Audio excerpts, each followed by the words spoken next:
Hey everybody, this week on Up Your Alley, we've got two great recommendations. First off, Jake's recommendation for me, the 2022 independent film, The People's Joker, and my recommendation for Jake, the 2024 not independent film, The Instigators. We're going to talk about that. We're going to talk about some new trailers that have come out, and I've got Jake to try a new product live on the podcast. You got anything to add, buddy? No. I was already off to a bad start over here.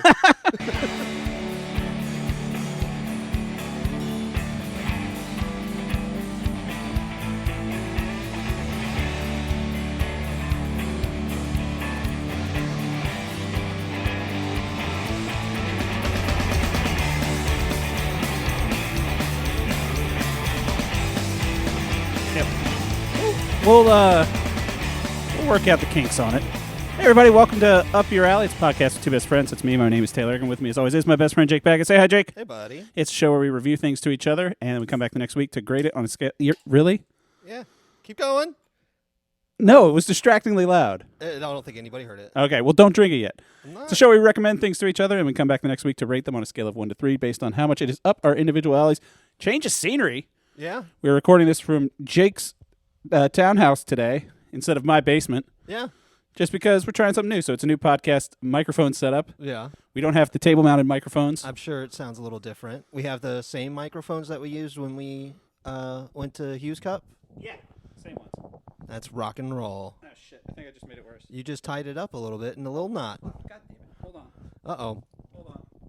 Here he goes. I did the wrong thing. I hope you can hear this. He's just futzing about with a cable. Get it, and I knocked off. God damn it. And his glasses popped off comically. Shut up. You don't have to narrate the whole fucking thing. Yes, I do. This is not a visual. Now we're better. Why don't you have a podcast studio in your townhouse? Anyway, like I said, our recommendations this week. Jake recommended for me the independent film, The People's Joker, the unauthorized DC Comics parody. Mm-hmm. And I recommended Jake the new film Instigators, available on Apple TV+. Jake, how you doing, bud? Dude, it's been all right. Yeah? Yeah. How do you like my place? I'm kind of digging the sitting on the couch vibe. Yeah, right? Yeah. This is how I see it on TikTok sometimes. This is how you see clips of people doing their podcasts. Yeah. What's weird is I have mine set up professionally with no video component. Yeah. Which is completely unnecessary, but Yeah. it makes me feel good about it. It looks good. I like doing You it. put a lot of work into it. Maybe man. one day. Yeah. So what's been going on? Anything interesting? Doing anything fun? Seeing anything fun? Didn't do anything. I thought about getting Black Myth Wukong, Yeah. but I just don't know if I'm going to do it. I've been playing that Star Wars Fallen Order. Yeah. I can't remember the second one. And No, Fallen Order is the first one. I've been playing the second one. So Survivor. I don't know. Jedi Survivor. Yeah, that's the second one. Yes, I've been playing that one, Mhm. and that game is really good. It is really I fun. get fucking two-shot, and then I'm like, this is the worst game I've ever played. Yeah, that new Star Wars comes out next week. Yeah, I'm not interested. Well, I'll be interested when it's $10 or cheaper. Yeah, I'm really waiting for the reviews to come out because Yeah. some people have said it's been great. Some people have said it's not great. No. So I don't know. I do have a game downloading as we speak. It'll be ready by the time I get home. Yeah. The remake of Demon Souls. Oh, sick. Yeah.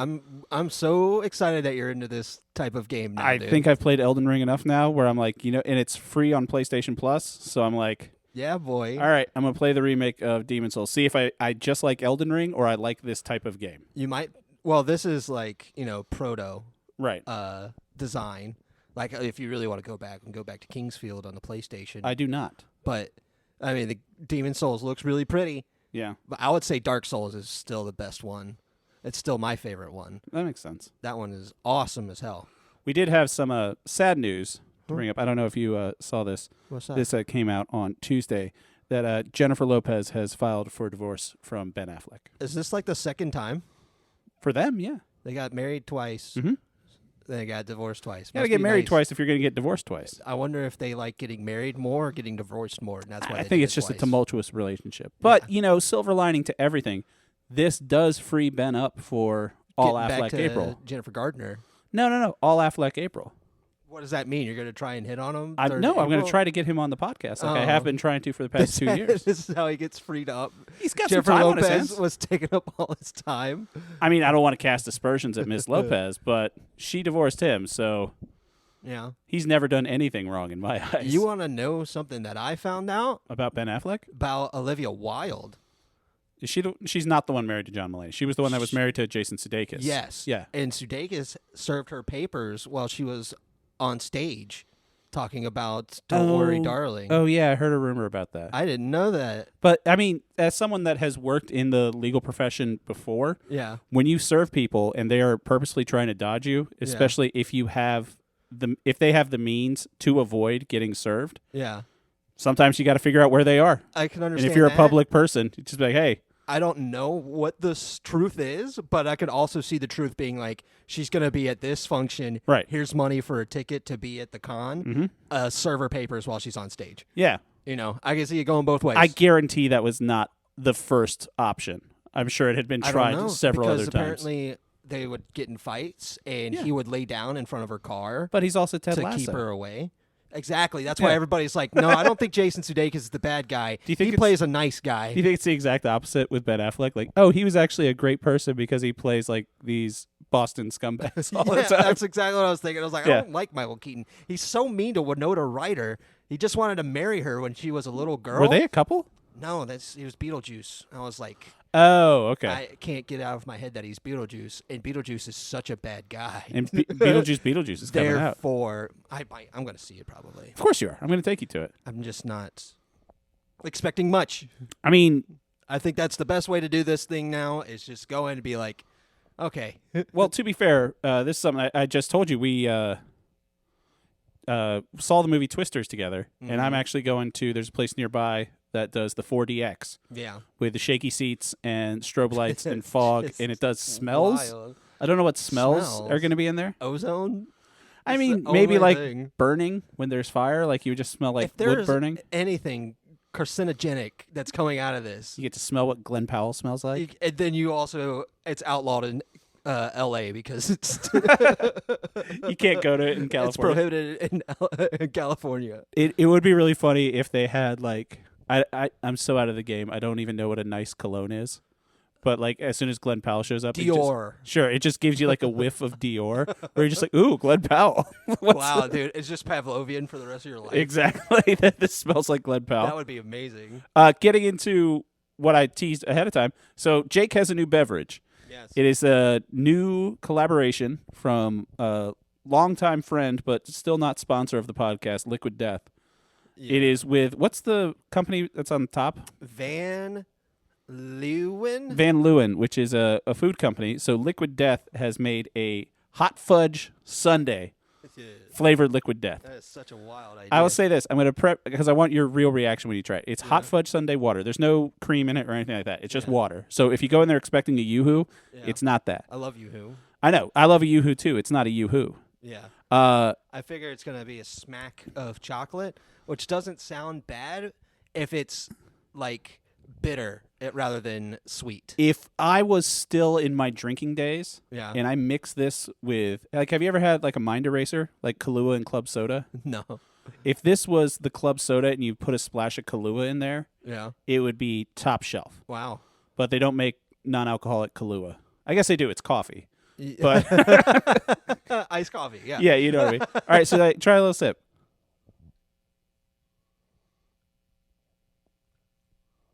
No. Makes me wish there was a video component because there was a solid this head shaking. Of, Yeah. No. There was the second it hits the taste buds. It's Listen. like, this is not. I think it's a rejection of your body tasting chocolate with no creaminess attached to it. It's confusing the brain. Yeah. The brain synapses are being like, this isn't chocolate, but this isn't water. It's the same thing that Crystal Pepsi did to people. It just messes with you.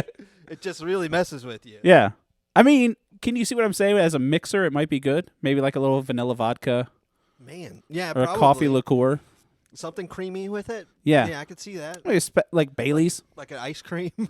like poured over like ice a cream. hot fudge sundae. Yeah, I'm not 100. When I first saw it, because I get all of their like text messages, and I thought it was a joke, Yeah. and I thought it was like a funny thing. Yeah. and then it was like, buy now on Amazon. I'm like, well, I guess I'm buying 2 cases of this stuff because they do send things that seem like a joke. Like they had a workout video with Jack Black. I think it was Jack Black or somebody, but it was like him in like or no, it was Burt Kreischer. It wasn't Jack Black. I'm sorry, Jack. Don't be sorry to Jack Black. He's over. But he was like, he's a big guy in like a form-fitting thing, and it's like a joke workout video. So when they showed people like drinking this with like chocolate, I was like, oh, that's kind of cute and funny. And I was like, oh no, it's a real thing. You're going in for sip number 3 though, I will say. I'm thirsty. Fair. It's not terrible. I will say that. I did bring myself not that. I do have a tea that I would prefer. Okay. But like if somebody gave me this and I think it would that was be all to drink, I'd be fine. It would be really off-putting if like you just got in from like working outside and you're sweating and you reach in the fridge for a nice cold drink. Yeah. And then watery chocolate hits This you. is a gimmick. This isn't something that's it's like taco flavored Doritos. You know what I mean? Isn't that just Doritos? No, Doritos had a tacos at midnight flavor. Wait, are you talking about the tacos that have Doritos on the outside? No, Doritos had a taco flavored chip. Really? Way back when, yeah. And it tasted so much like a taco that I was like, there's no point to this. Huh. There's no way you can snack on this. This Right. is something that you hand out to friends and be like, look at this wild experiment. Insane thing. Yeah, Yeah. exactly. Well, speaking of weird experiments that you hand out to friends, I sent you a trailer for a new upcoming TV show, yeah. Secret Level, which is coming out on Amazon.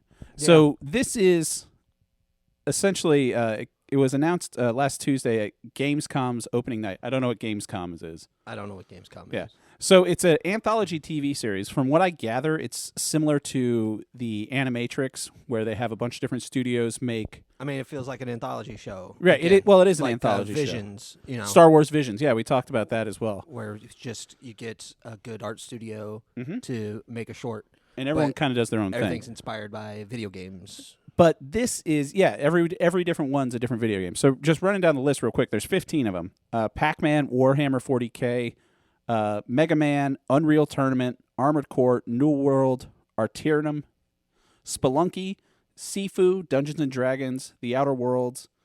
I mean, and then one that's just PlayStation, which is just, I think, like a Sony multiverse. I mean, that's Astrobot, you know? Astrobot, you saw Kratos in there. I'm sure Nathan Drake is Nathan Drake still PlayStation? Yeah, he's PlayStation. Yeah. Yeah, he'll pop his head in.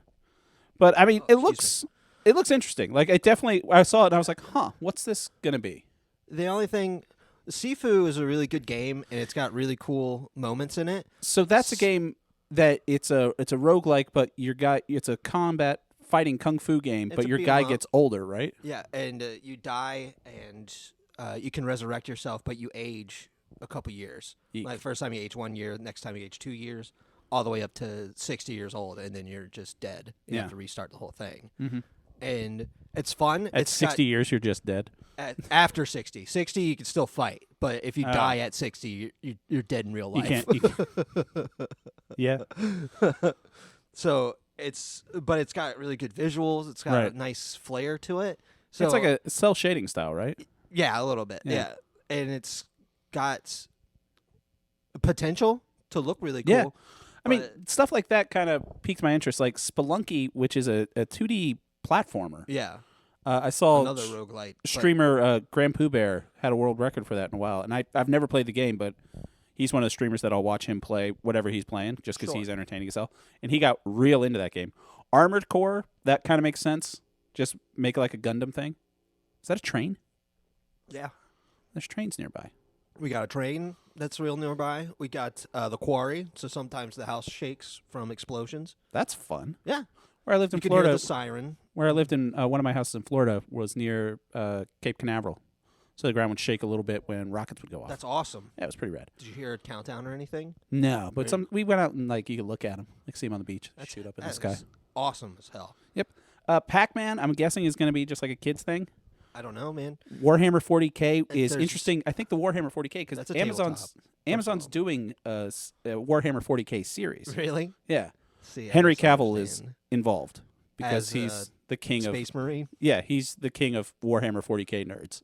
I guess so. That's true. He paints his own figures. It's But Warhammer that 40K really to good- him is like Ryan Reynolds in Deadpool. He's Well, been trying to make it for years. I just remember that fun little clip from an interview where they asked him a Warhammer question. He was like, "You play Warhammer?" And the guy's like, "No, I don't. My friend wanted me because he knew you played it, so he wanted me to ask you a question." He's like, "Who's your friend?" He's like, "Is it the camera guy? Is this the guy?" He's like, "Let me see your friend. I want to talk to him." That'd be so intimidating if Henry Cavill's getting mad at you for not being into something. He's just like, "That's a good question. I want to talk to this guy about this." And he's like, "But it's not you. You're not going to understand what I'm talking about." Right. There was a clip that went around recently of Deborah Wool from the Daredevil TV show and John Bernthal. They're out promoting Daredevil together after the Marvel stuff. Oh. And she's a dungeon master. And she was like, it was like a Yes. people interviewing each other, and Uh-huh. it was her asking John Bernthal, he's a jock of a man, like great actor and everything like He's that. cool as hell. But she was just like, "You've never played Dungeons and Dragons?" She's like, "Let's play right now." And he's like, "How?" And she like goes into it and like goes full dungeon master mode. And I'm like, "Oh God, I'm glad they brought her back for the Daredevil show Yeah. Hell yeah. because she's It's great."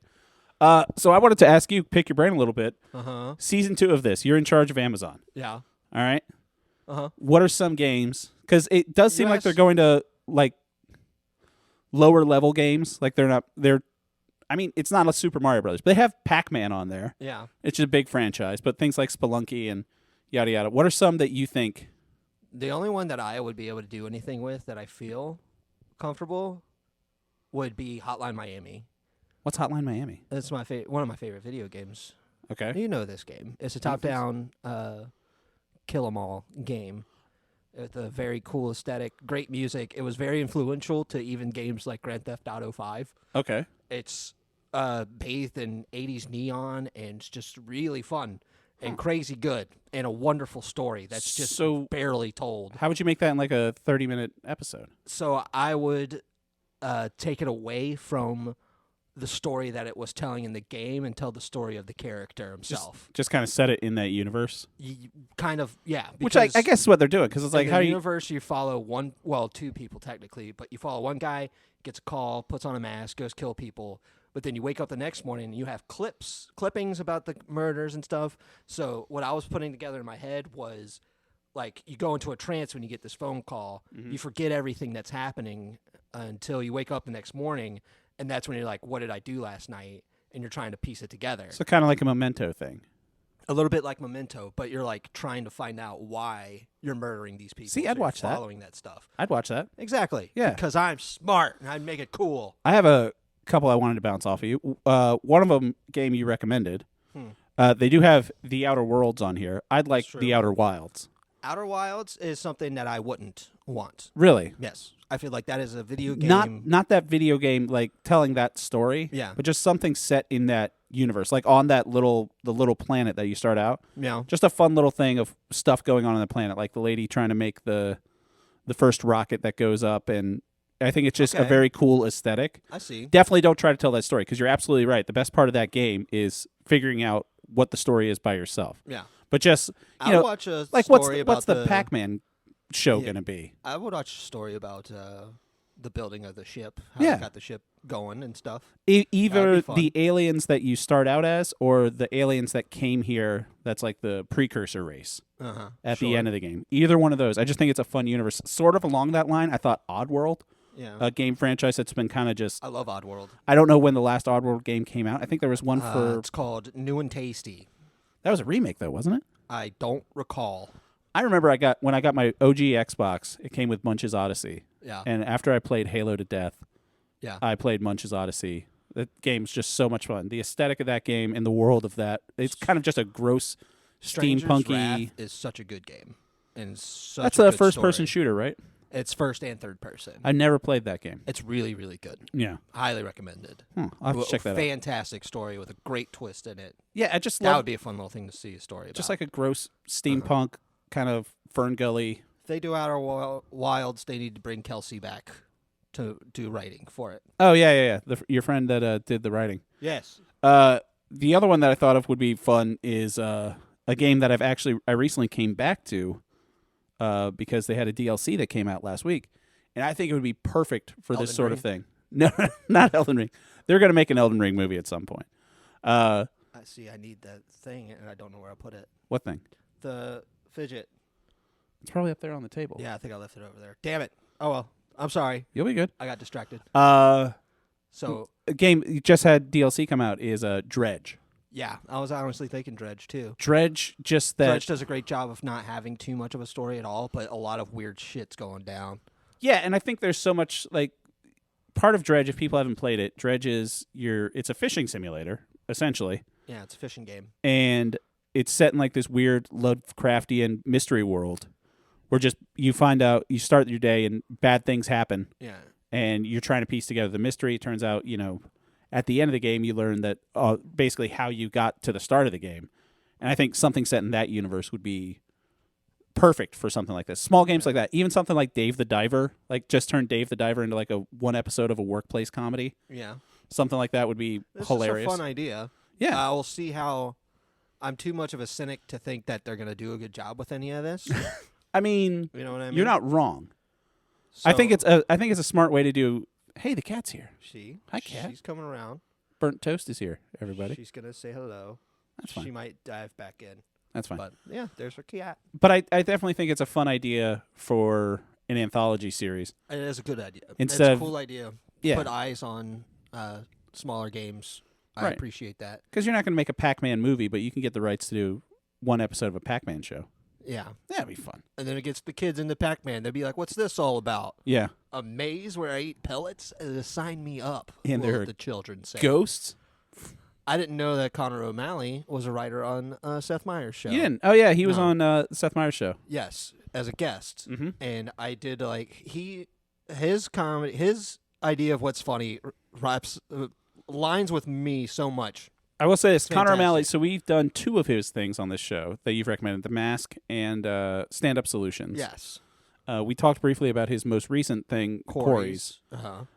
He's definitely a very specific type of humor, like Yes. you said. But it's like, because they were like, how was life after you left? He's like, I didn't leave, you fired me. And they're laughing. He's like, we didn't fire you. He's like, yeah, you found out I was Irish. He's like, you never knew my last name. You came into the writer's room one day and you said, what's your last name again? And then you just left. And next thing I know, security's taking me out with my laptop. I think it was great. Yeah, he was on Seth Meyers. He had a recurring bit, too. Actually, the first time he wore the outfit from The Mask was on Seth Meyers' show. I think he took that from the show. I saw that clip. When he went and made The Mask. Very funny guy. And like I said, I've said it before on the show, Seth Meyers is my favorite of the late night guys. Yeah. He's the only one that I actually watch. I'll watch a clip on Colbert or something if it's like an interview of someone that I like. If it's Skibbity Biden, you can't wait to watch it again. No, yeah, can't wait. It's really getting the youth vote out. Yeah. Have you been watching any of the Democratic National Convention? No. Oprah was there last night. That's I heard. Can you believe she's Democrat? She's independent. She made a point of that. Really? Mm-hmm. Wow. Well, she is rich, so it's really hard for her to say that she wants to Yeah. be taxed more. $3 billion, and she's 70 years old. She looks amazing. She's a wonderful lady. I'll say this about Oprah. Yeah. I never disliked Oprah. Yeah. Never once. And if you're trying to get someone to, and this is not in any way election advice, we're going to get flagged again, but I don't care. If you want to get a certain demographic that Yeah. might not show up to vote, Yeah. have Oprah tell them to vote. Yeah. Because she's been telling people what to do and buy. She still has a Oprah's magazine favorite things. that Yeah. sells. She still sells magazines. She's a very influential lady. No one sells magazines anymore.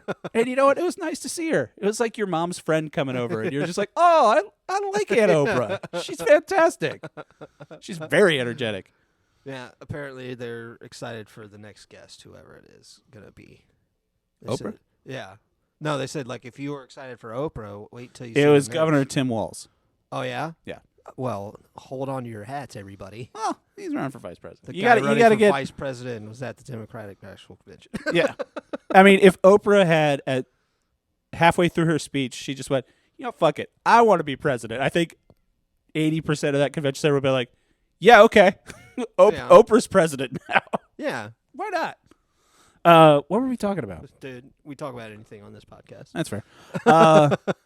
There's a new. What else did I watch? I watched. There's a new Rick and Morty anime. Oh, yeah? It's just called Rick and Morty the anime. Oh, yeah? Is it on Adult Swim? And well, it's Cartoon Network doesn't really do shit anymore. It's on Max. Oh, okay. I see. I don't know who it's for. I've fallen off of Rick and Morty.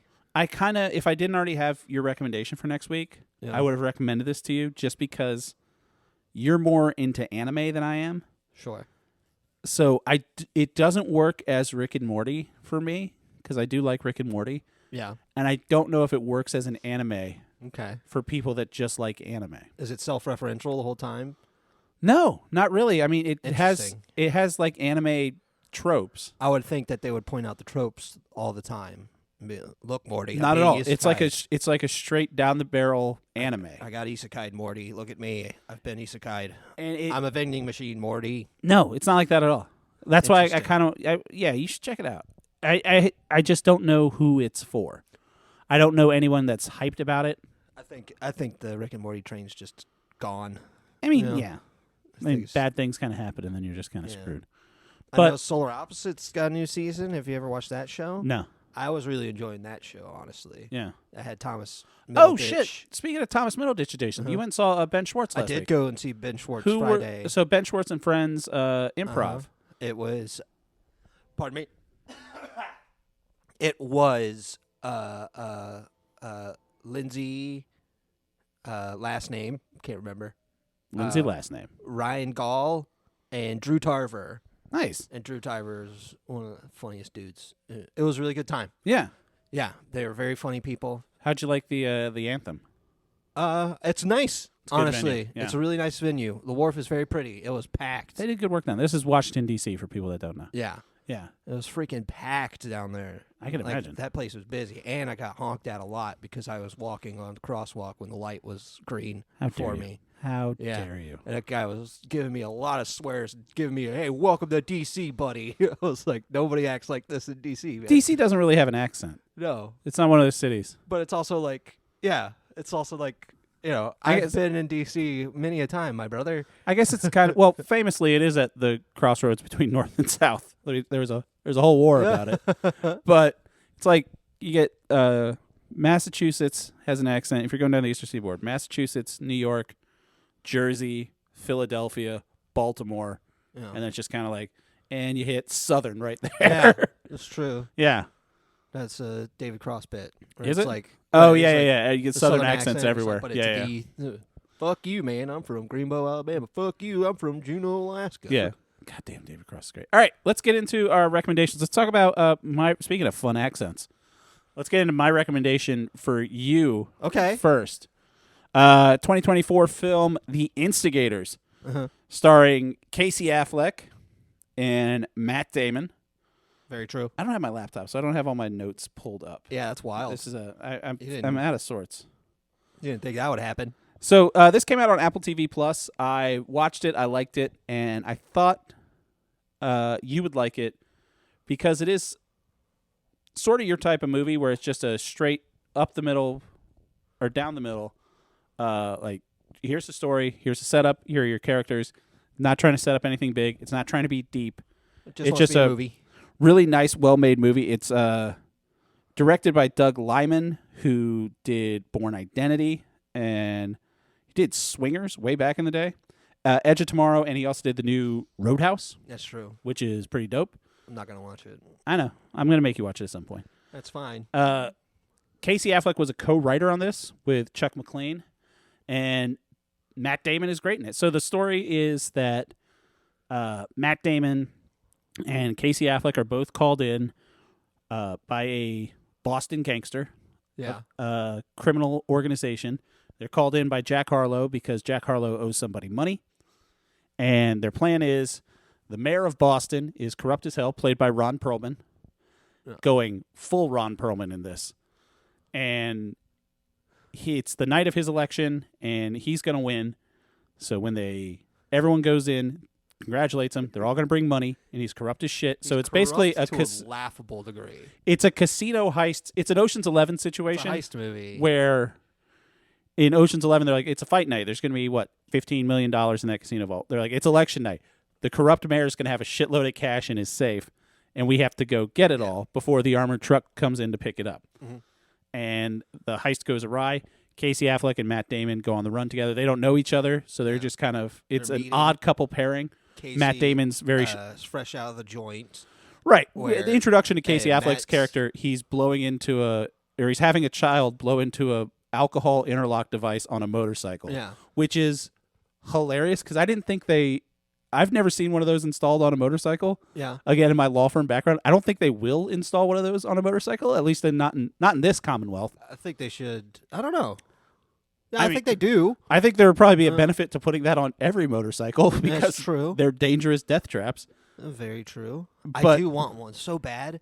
Like I would love a motorcycle. I thought you meant an interlock device. I would was just love to breathe into something and make sure I'm not drunk. Yeah. I just know I'm gonna like lose a leg or something. I just know it. It's It's the saddest part for me. that's a recurring dream for me is getting into motorcycle accidents. Yeah, I just know I'm gonna get into one. I just know it. Yeah, and I've never been on a motorcycle. I've been on a dirt bike Me twice. neither. But I have literal recurring dreams of getting into motorcycle accidents, being on a motorcycle. I tried to get on a dirt bike once and I revved it and it Fell? shot out from underneath Oh, jeez. me and did a flip. And Yeah. everybody laughed and I was like, I don't think I'm gonna do this. Death traps. I look cool as shit. We'll see how my next midlife crisis goes. Yeah. I might end up having to get one. That's why we can't make any money doing this podcast. I'd buy stupid shit all the time. And But what you're saying about, you've always said this about you hate opening narration and like, this is what's going on with this story. yeah. If you're trying to find out about this character, him having a child blow into an interlock on a motorcycle, Yeah. you're like, we Show know don't who this tell- guy is. Show don't He's- tell's really good stuff. This guy's Yeah. kind of a down They bad do it pretty all right. Boston piece of shit, Yeah. which Casey Affleck plays so well. Mhm. And Matt Damon's just trying to make money. We find out later he's doing it because he's got unpaid child support and school bills for his son. Yeah. So he needs to do this so he can, and he's got mental issues, PTSD from being in the military, Uh-huh. and he just wants to get good with his son and Yep. then maybe kill himself. Yeah. Yeah. That's his whole story. Yeah. So It's yeah, a comedy. it is a comedy. I thought it was great. I thought the characters were great. I thought it moved at a good clip. This is the kind of movie that sadly only goes to streaming now because I would have gone and seen this in theaters. Yeah. I think the action's good. It's a streaming movie you don't want to watch on your phone. I think it definitely benefits from being on a big screen. Yeah, I just was really surprised by this movie. I really liked it. I might like it better than Matt Damon's last streaming movie we talked about, Air. Yeah. Even though Air was directed by Ben Affleck. Yeah. You like it more than Air. I think so. Yeah. That's good. Cat's leaving. So yeah, She's a weirdo. what'd you think, Jake?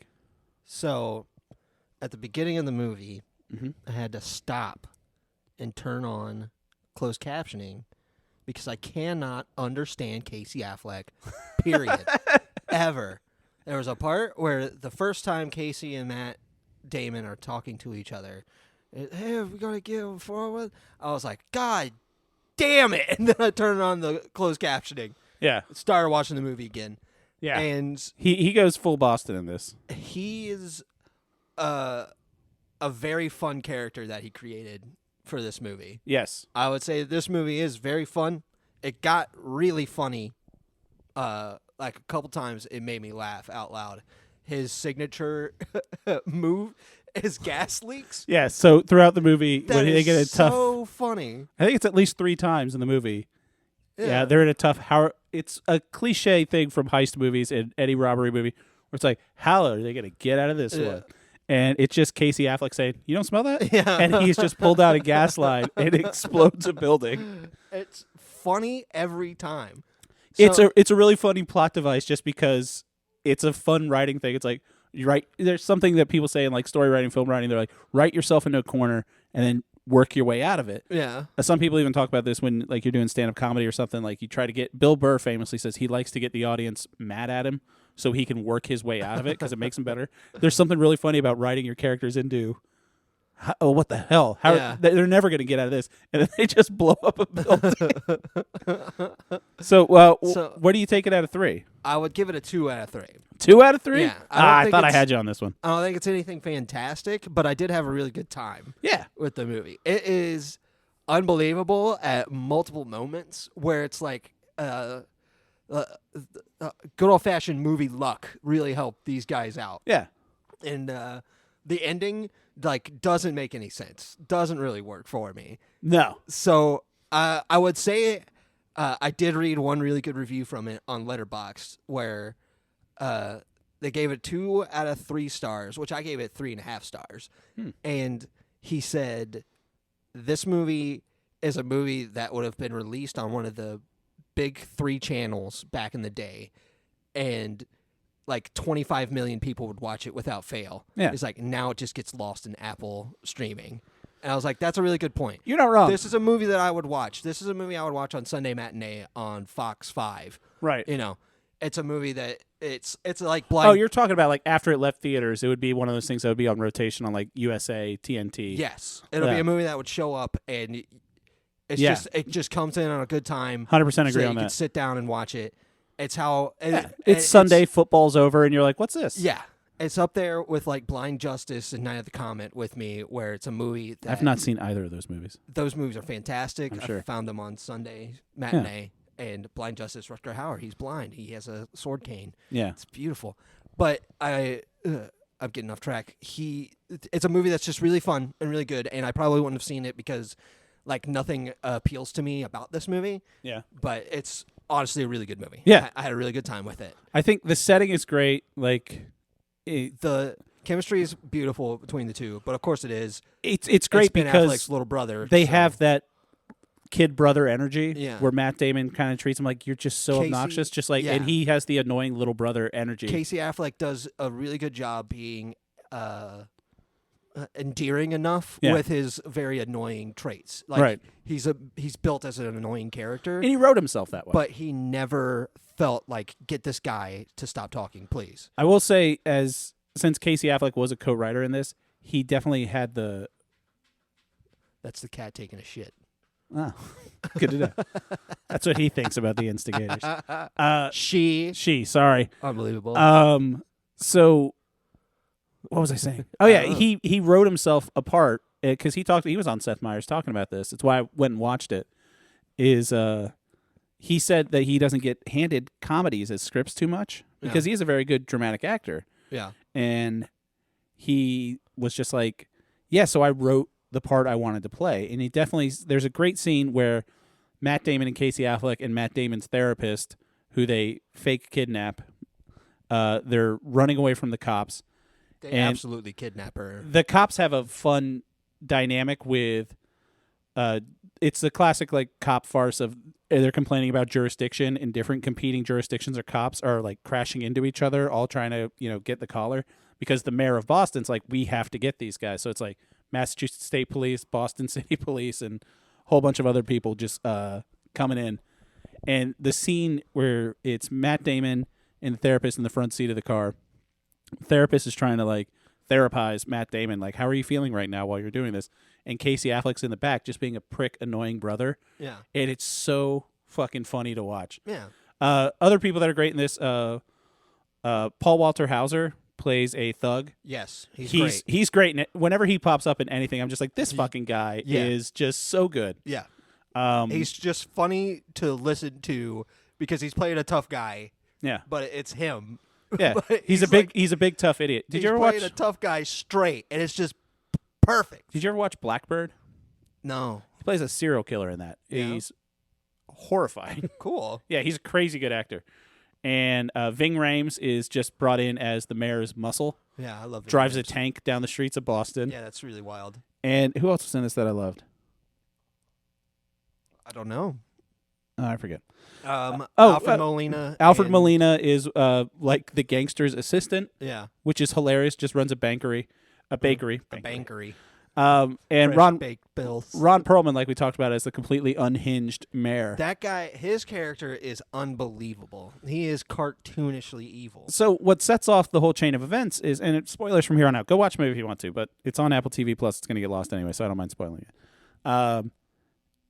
What sets it all off is he loses the election. Yes. To an Asian American guy, and they go full Boston racial slurs on it. And he refuses to leave office until he gets all of his bribes and incriminating information out of his safe, which he can't find the code to because it was on a bracelet that Casey Affleck stole. He had it written down on a golden bracelet, right. And that's it. Yeah. So he sends Ving Rhames out to murder these two idiots. And at the end of it, the new mayor gets in. They give the mayor the evidence And then eventually the people come out and be like, okay, well, if we just pardon these two guys, then all this money, no one ever asks any question about it. Yeah, never existed. Right. So you could $600 million. So you can keep some of that. Assets. Yeah. I mean, if we turn them in, people are going to start asking questions about all this money. And the new mayor is just like, yeah, I'm just going to keep on being corrupt and lets them go. Yeah. Just like drops them off. But you can't really do that. Yeah, and here's I know. the problem. But it's the beginning of the movie is they were a part of the group that murdered the police commissioner. Yeah. You can't just be like... Jack Harlow did that. And he got shot. Yes, but the point is, the commissioner wouldn't have been shot if Ben Affleck and Matt Damon didn't go. Yeah, Casey Affleck.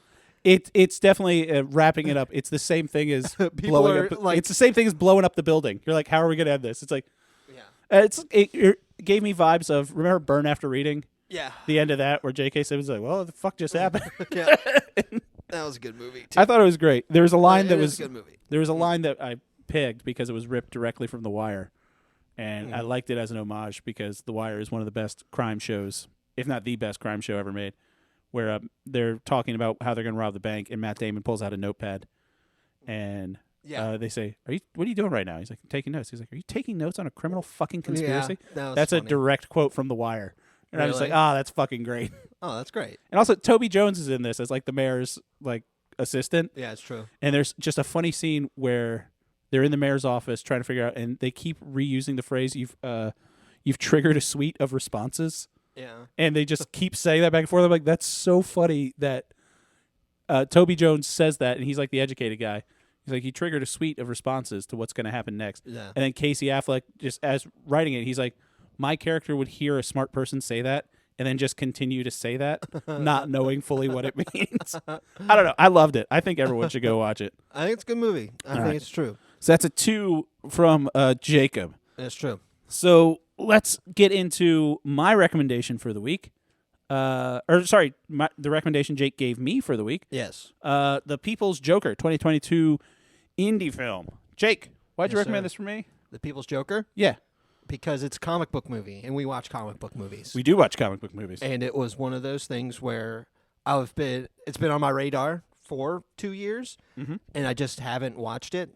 And I follow Vera Drew on Twitter, and she is star, writer, Yeah. director, editor. Yep. Whole bunch of stuff. This is her movie. Yeah. And a fan asked her, like, why isn't any of the big comic book people on social media talking about your movie when it's a comic book movie? Mm-hmm. And she said, you know, oh, the cool ones are. And I was like, okay, I see what you mean. And I was Smart. like, where are the cool ones? Yeah. So now look at us. Look at us. I went, okay, she's right. It's a comic book movie. We like comic book movies. And I hear that it's hilarious. I listened to her on Comedy Bang Bang. Mm-hmm. She was very funny, and the movie sounded like it's really funny. And you do get cameos from a bunch of the Comedy Bang Bang alums. Tim Heidecker, Scott Aukerman, They're Bob in this? Odenkirk. Yeah, voices. Oh, Yeah. dang, cool. Yeah. Scott Aukerman does the Perry White character. Not That's- Scott Aukerman, Tim Heidecker. Oh, So, yeah. that's That wonderful. alt comedy, you get a bunch of, she That's called true. in a bunch of favors to do She it. did her anti-comedy stuff. Yeah. I mean, it's a vibe. Those Yeah. are the people you call if you want to do this. It's an incredible movie. This was also it's- pulled from theaters after one showing by the WB. Because explain what the movie is, first of all. That makes more sense than us saying people might be thinking, I never heard about a Joker movie coming out. Because it is set in the DC universe. People are named Penguin, Batman, Joker, All your favorites Jason are Todd, here. Carrie Kelly. These are Batman characters. Yeah, they're all here. Clayface Right. is here. Mhm. The Rogues Gallery, everything. Bane is great in this. Bane made me laugh more Bane's than anybody. good. Yeah. Yeah. And Bane's it's wonderful. a comedy. It's a funny movie. It's a comedy. It's probably my favorite movie this year. I really loved it. that came it's- out 2 years ago. Yes. Yeah. Best movie I've seen this year. That's what I was There trying to you say. And so it's just a movie about a trans woman who grew up in Smallville, Right. moved to Gotham City The big city. to try and make it in comedy. Saw Right. that comedy was controlled by basically what's called UCB. Right, the United Clown Bureau. Yes. Bureau.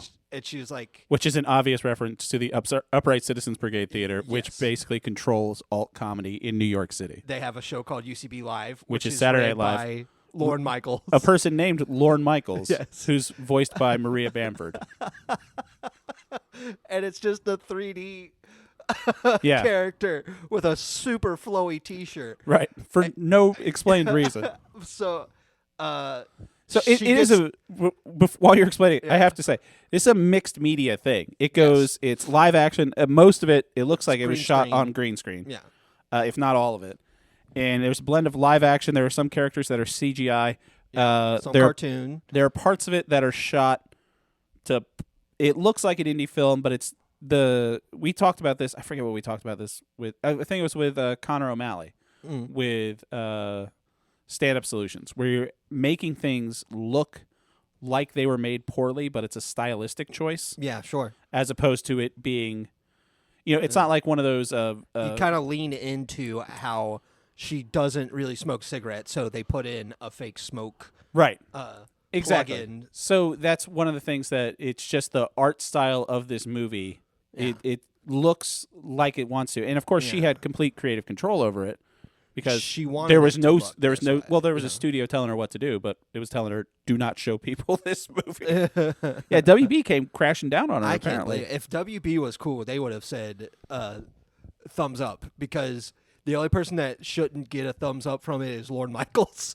Yeah, Lorne Michaels should not be happy about this. But, so it's so she goes to Gotham, gets disillusioned by the comedy scene, and ends up becoming friends with Penguin, and she decides to open an anti-comedy theater and starts running that with the other Rogues Gallery, Poison Ivy, which is my favorite Poison Ivy's- portrayal of Poison Ivy. She looks awesome for one. I love that her body is in parts but connected together with vines. Yeah. And how she's like, I don't know if I'm more plant or person anymore, so I don't really go by pronouns. I think my favorite Poison Ivy is Poison Ivy from the Batman Arkham games. Sure, I sexy. think, no, it's just the characterization where she's not a bad person. She's like, Batman, if you just fuck off for a little bit, I'm going to do my thing. And Batman's like, okay. Yeah. Just, can you help me with this one thing? Don't she's like, touch me. yeah.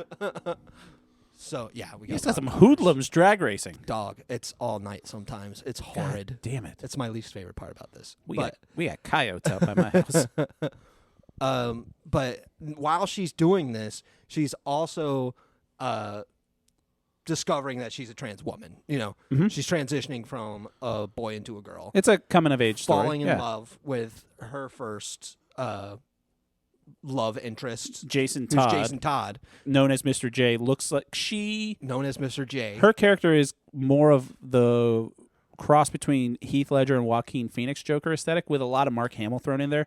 Yeah. He is just flat out Jared Leto. Yeah.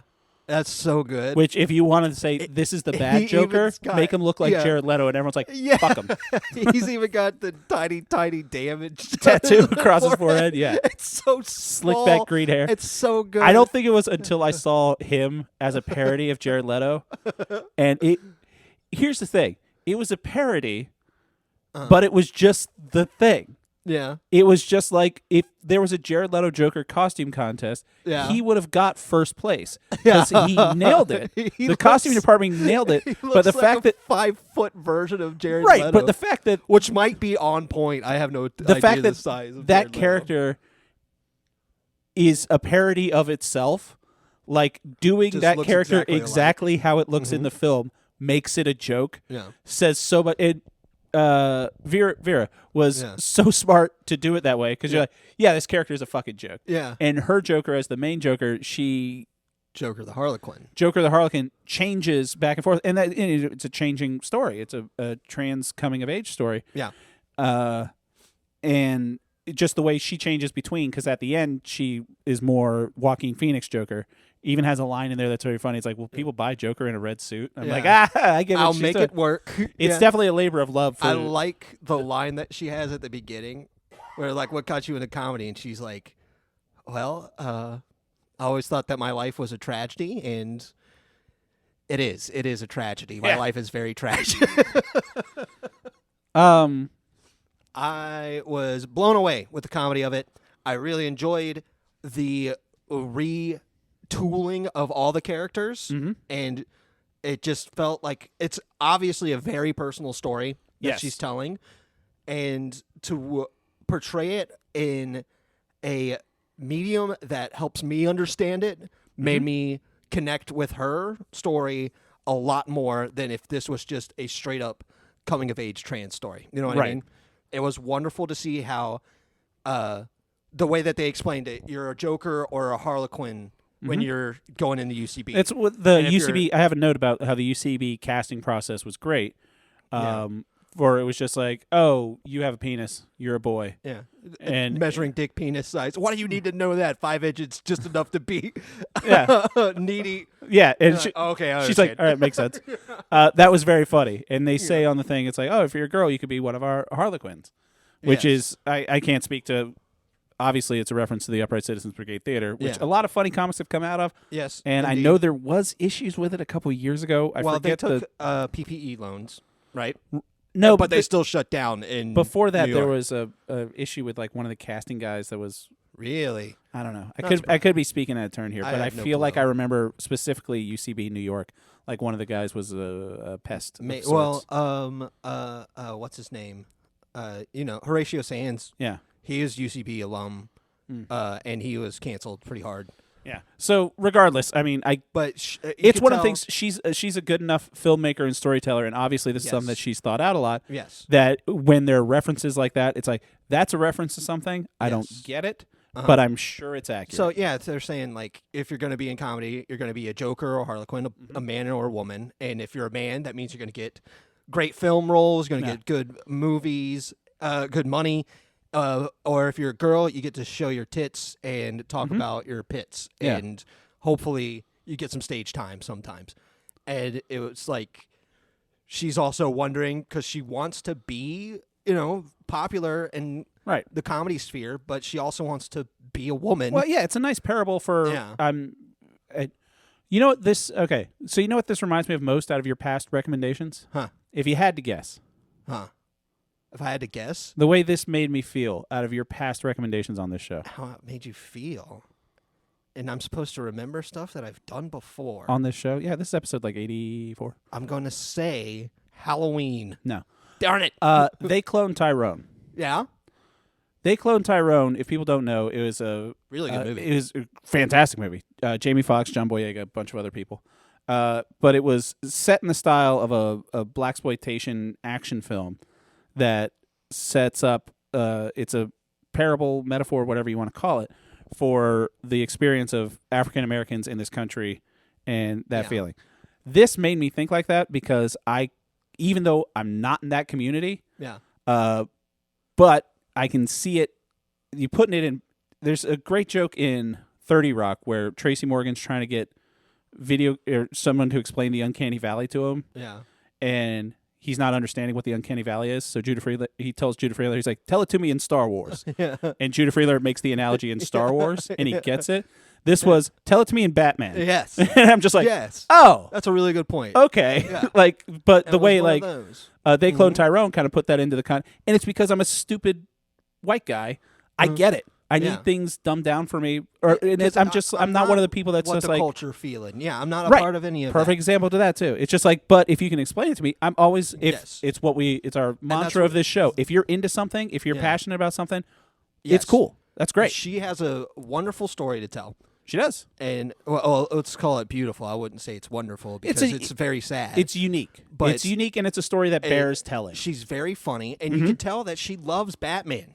Yeah, it's got cred all over this place. There's a fight scene that's shot for shot, like Perchance to Dream from the cartoon when they're fighting in the clock tower. Yeah. I was like, this is insane. That's a wonderful little thing to do. I think it was also the part of the story that is closer to me.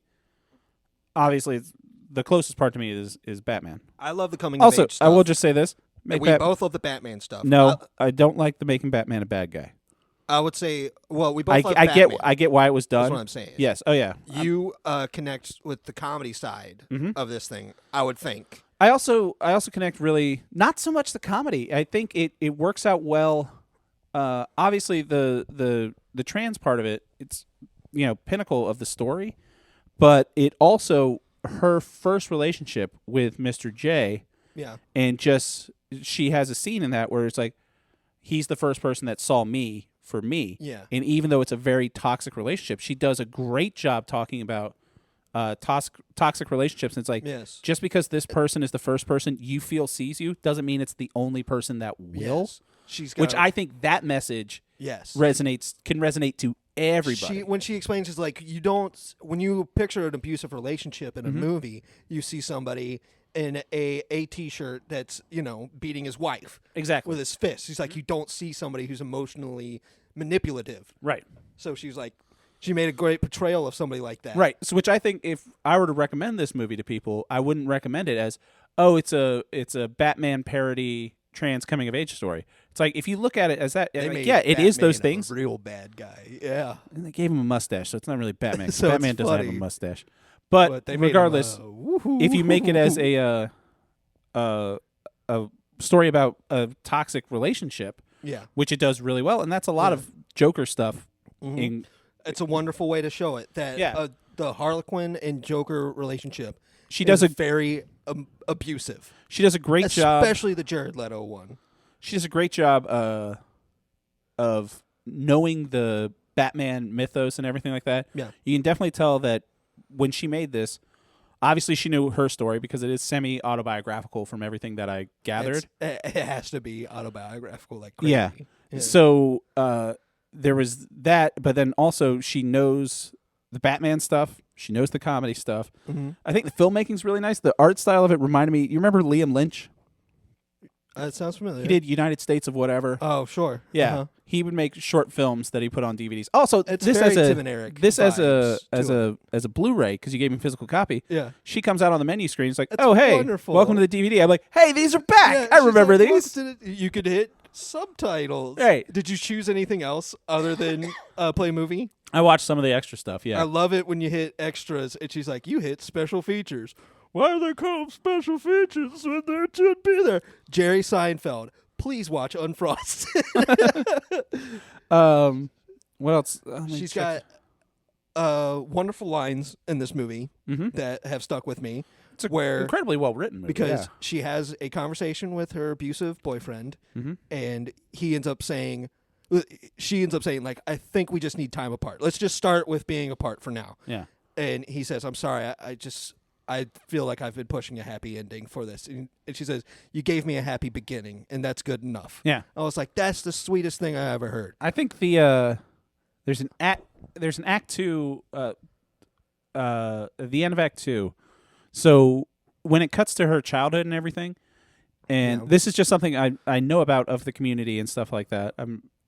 Obviously I'm not deep in the community, but when they're talking about her as a kid, every time she was dead named, it was bleeped. And that was a very purposeful choice until she gets in a fight with Mr. J at the end of the second act, and it's not bleeped, and that hit me. That I was really like, feels like something, right? It sounds like he just dropped a hard C or something like that. And the fact that purposefully it wasn't bleeped, I was just like, holy shit, just as a filmmaking thing, I'm like, that was fucking brilliant because you gave that. It makes you stop. If people had been. It gives you pause. If that hadn't been beeped the entire time, it wouldn't have had the same impact. But the fact that agree. it did, I was just like, holy fuck, that was genius. Like I jotted that down. Like I wrote the dead naming as a plot device is genius. Yep. I was just like, that's so fucking smart to do. It was a great way to show flashbacks so that you can just have a good story without dead naming yourself the whole time. Right. And then having that huge reveal like that. Just even something. Just being like, that's like the worst thing that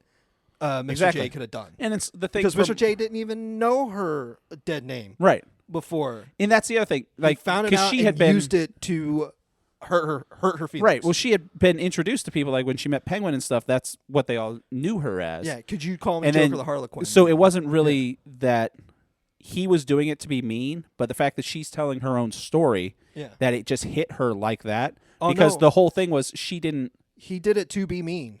Right. I know. But when she's telling her story, obviously the people that were calling her that in her childhood flashbacks, it wasn't bleeped. The fact that it's her story. and that gives her the emphasis of what that meant. But I'm just like, holy shit! I just thought that was a really nice touch. Yeah. And my favorite recurring bit was anytime anyone was doing stand up, Bane would boo. Yes. And you just hear from the background, just boo. That's that Tom Hardy Bane voice. Shut up, Bane. You just lifted weights for 25 minutes up there. Yes, I did. It's very funny. They made Perry White into an Alex Jones thing. I thought that was funny. Yep, that was very good. My favorite thing in this is at one point she gets a phone call, and it's the ringtone from Jurassic Park 3. That made me so giddy. It's something that joke is for 7 people. But I'm one of those people because what I'm saying, remember, dog. I had an old Motorola, and it's when you could like plug in your own ringtone when it was still like beeping ringtones. Yeah. And you could do like a quarter note was 4 asterisk, and then you could like pick the note and everything like that. And I plugged that ringtone into my old Motorola. Is Kirby Paint and Tiles Plus? Is Kirby Paint and Tiles Plus? Do do do. And it's a plot device in Jurassic Park 3. Which is the Jurassic Park movie I've seen more than any other Jurassic Park movies. Wild. As soon as I saw it, I was just like, fuck, that's great. And I know if she ever gets asked that interview, she'll be like, yeah, that was intentional. Because it's a funny ringtone. It's one of those things that's a joke for 7 people, but I fucking loved it. So yeah, this gets a 3 for me. I thought it was great. I love the portrayal of her relationship with her mother because her mom is really mean and awful and abusive in a way that I can relate. I've been put up with stuff like that too. It's like, how does it, what you're doing, you're not thinking about how it affects me, you know, all these choices. And you're like, you're not thinking about how it affects me, all these choices. Right. But then the mom goes to therapy, she's working on herself, and then her mom gives the line on where she's like, I knew from a young age that you were a girl. Right, like, but she didn't want you to know how hard it was being a woman. He's like, but I didn't want you to grow up a miserable woman. Right, exactly. Because I know exactly what that feels like. Yeah. And I was like, that is so... a little bit of empathy. So beautiful. well Yes. It's really sweet that Vera Drew is trying Yeah. her best to see the best in everybody. And that's been so mean to her. Like everything we've talked about, I'd be curious to see what she does from here. Yes. Because did you see the teaser at the end? Yeah. Freddy versus Joker. Freddy versus Joker. I'm so in. Yeah. I'm excited for that. Yeah. And my favorite joke, Yeah. when the Penguin says "ice to meet you." Yeah, that's fine. The guy that plays Penguin was great too. The guy who plays Penguin was great. I was so happy he did a Mr. Freeze pun. He's not even Mr. Freeze. Yeah. So yeah, it gets 3 for me. You can't. Hell yeah. You can find it online. If not, you can. I'm sure you buy can a stream it. physical copy. It's Yeah. really worth it. It's Yeah. so funny. It's definitely something that packed with even WB more will jokes. try to take it down. Yeah. If they could. Altered Innocence. Shout out to Altered Innocence. That's a really cool studio Oh, and shout out that to make Blu-rays for queer folk. the director of photography on this is a guy that went to our high school. Yeah. Yeah, he was above you. Everybody's above me, man. That's true. Yeah, cool dude though. I'm happy to hear it. Yeah. I saw his name and I was like, that's not his name's Nate Cornett. I was like, that's not a super common name. And then I pulled up his IMDb and I was like, oh shit, It's our boy. good for him. That's a Warrington Yeah, boy. I think he was 2 years above me in high school or something like that. Nice dude though. Yeah. There's no way I knew him then. No. I think he might have known your brother. This is too deep in the weeds. Yeah. Yeah, that's 3. Instigators gets a 2 for Jake Rock and roll. because he hates the Afflecks. Buckle up for April, motherfuckers. I've been giving nice scores to all your Ben Affleck stuff. That's fair because they're all amazing. All right, Can't believe so you always want perfection. if you want to get in touch with the show, you can write us an email to upyouralleypod@gmail.com. Subscribe to us on Instagram and YouTube and all that good stuff. Thank you to Brother Bill for giving us our theme songs. You can listen to their stuff on SoundCloud or Bandcamp. I'm not sure which one it is. And thank you to Jimmy for doing all of our art. Let's figure out what we're going to be talking about next week. Jake, what do you got for me? Let's do music. Okay. I want you to listen to a band that's old. It's a band that I used to listen to when I was in high school. Okay. It's a punk rock band called the Vandals. I know You're the going to Vandals. listen to the album Hitler Bad, Vandals Good. Hitler Bad. All right. I'll check that out. That's There on you Spotify, go. I assume. Uh-huh. Hitler Bad, Vandals Good. They weren't on Spotify for a long time, and then I just searched them up one day, and then there they were again. I don't know when it happened, Nice. but I'm happy it happened. I feel like they've been on some punk compilations that I've listened to. Absolutely. Maybe a Punkorama or a Give 'em the Boot or something of Fat Records. Might be a Fat Records. Fat music for fat people. Yeah. Could be. Yeah, it's definitely a name that's popped up. But yeah, I've never sat down and listened to a full album of theirs. Here we are. Yeah. For you already knew because when I give you a book, I like to give you an extra head start. Yeah. It is the book Glory Days, a collection of short stories by Simon Rich. Yeah. Simon Rich is a former writer on Seth Meyers. We got a lot of fucking Seth Meyers You books love tonight. Seth Meyers, man. Dude, I do. He's on my Mount Rushmore of people that if he turns out to be a garbage person, I'm going to be very sad. I would bet money that something would come out. Something would have already. I don't know. I mean, he's just nice enough. I mean, he's very far left in his politics, and he's kind of partisan hacky at some points. But he goes for the joke more than like Fallon or Colbert or any of those guys do. Seems like a generally nice person, and he doesn't wear a suit anymore. Because why the fuck are you still wearing a suit? You're on TV and nobody cares. Yeah, Conor O'Malley called him out for that. Yeah, and he hires people like Conor O'Malley and Simon Rich, and he's got great. Michelle Wolf was a writer for him. Amber Ruff. Seth Meyers doesn't need any fucking I love plugs. Michelle Wolf. Michelle Wolf is great, and his favorite band is the Hold Steady, which is in my top Mount Rushmore of bands. in Mount Rushmore of bands. The Hold Steady. Craig Finn was on his show this week. There's a Hey. cat. Oh, I thought the podcast was going to end with the cat being nice to me. Meow. Can't trust cats. She's man. working on it. She chews on my cables. I'm going to be upset. No, she doesn't chew on stuff. But yes, he's got 2 novels out. This is new, and it's a collection of stories. He's just a very funny guy. The audiobook is available on Spotify. He does not like the sound of his voice, so the audiobook is read by John Mulaney. That's what I'm looking forward to. Yeah, and John into Mulaney crushes the audiobook. So if you want something just funny to listen to, you get John Mulaney performing the audiobook because it is different stories, and he does voices. There's a short story that's... He does voices. Well, there's a short story that's about Super Mario, Yeah. and he's 40. So But it's written with all the it's a me's in there, Yeah. and it's John Mulaney doing a Mario voice the entire time. Mario as a journalist. It's a me, Mario. No, he's Mario, but he's broken down and like his back hurts because he's been jumping Koopas and hit bricks with his head his whole life, and he's in his 40s. And Princess Peach is like Doesn't dating hit a bricks DJ. with his head. I know. I thought that as soon as I heard it too. Gosh, we can darn talk about it next week. I hate people writing about video games when they don't know what they're talking about. You're gonna be so pissed when Secret Level comes out. Yes, I am. That's why I'm like, I'm not going to enjoy this. All right, so I'm You gonna guys listen don't remember to. there was a show on UPN that was like a family that lives in video games? No, You don't remember this? Because the jokes sucked. They sucked. Because the guy, I had cable. they would be talking to people, and then somebody would punch him, and he's like, what is this, Vice City? And you're like, that sucks. Solid joke. And that's what's going to happen. That's what's Solid. going to happen to it for a whole Solid TV joke. show. It's going to be seafood, and they'll be like, what is this, a save state? I better save my state right You're now. being awfully judgmental for something that doesn't come out until December. Because I like to judge. You're going to be so wrong about this. It's going to be great. I'll be happy if I'm wrong. You should be. If I'm wrong, that means it's a good show, and that's great. All right. Well, That's a good thing to be wrong about. speaking of good shows, we're done with this one. Thank you to Brother Bill. Thank you to Jimmy. Do all that stuff. Jake, thanks for coming over. Love you, bud. Or, I didn't wait, come no. over. You didn't come over. Yeah. Thanks for having me over, There you go. buddy. See you all next week. Bye. Bye.